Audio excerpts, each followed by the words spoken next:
Okay, so I'm working on this design and it's for people in my story I call the ACK.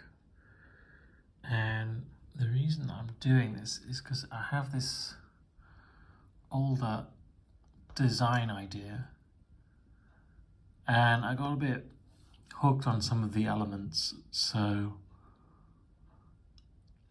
basically I think this looks like an exaggerated person and I really wanted them to look alien, but there's a specific drawing where I realized, there's this one, that I'm pulling sort of, it basically looks like an elite from Halo, and I'm realizing I'm subconsciously pulling that.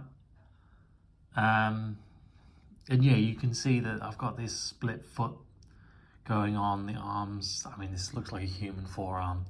Big shoulders, lots of big shoulders. And I really like the head design. I like the teeth and the mandibles. I thought it was a really cool idea. But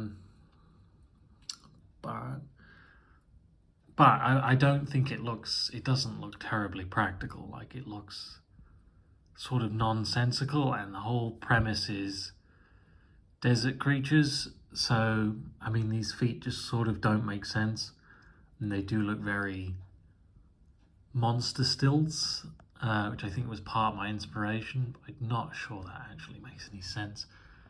So when I've come back to the design, I've gone, I mean, this is basically very lizard.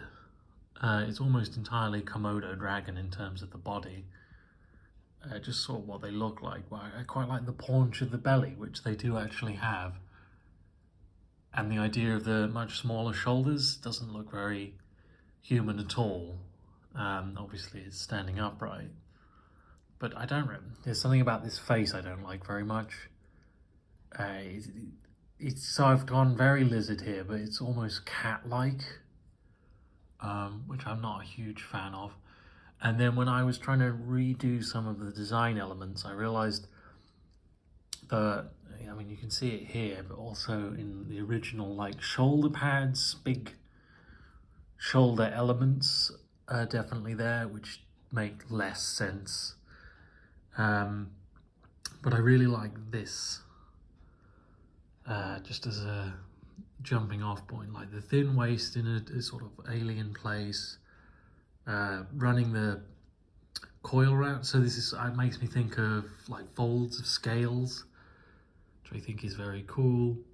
And then the idea that obviously if you have big scaly feet, perhaps you don't have shoes. And so your trousers might just cut off at a different point.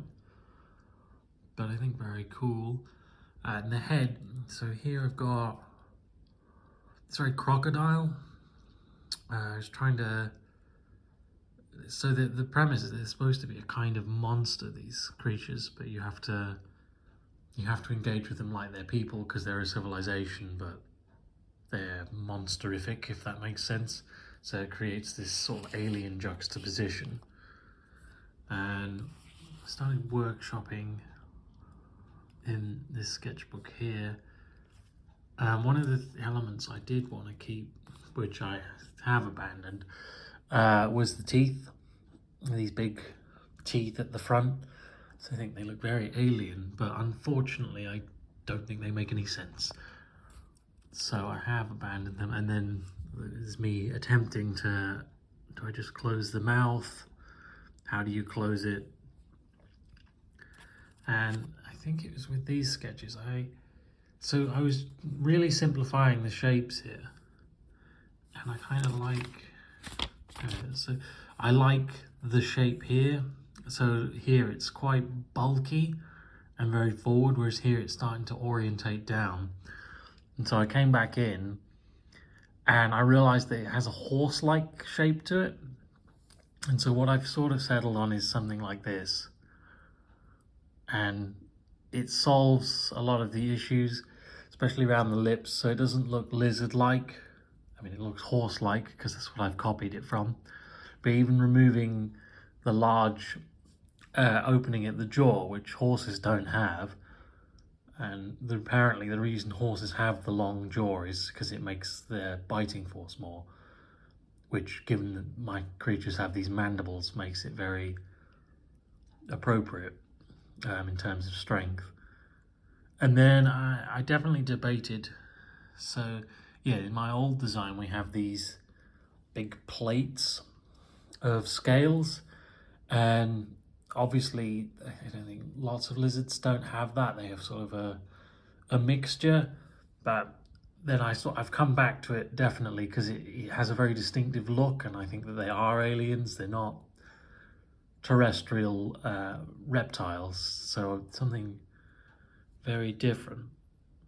But I'm quite pleased with how it's going, but I will play with it some more.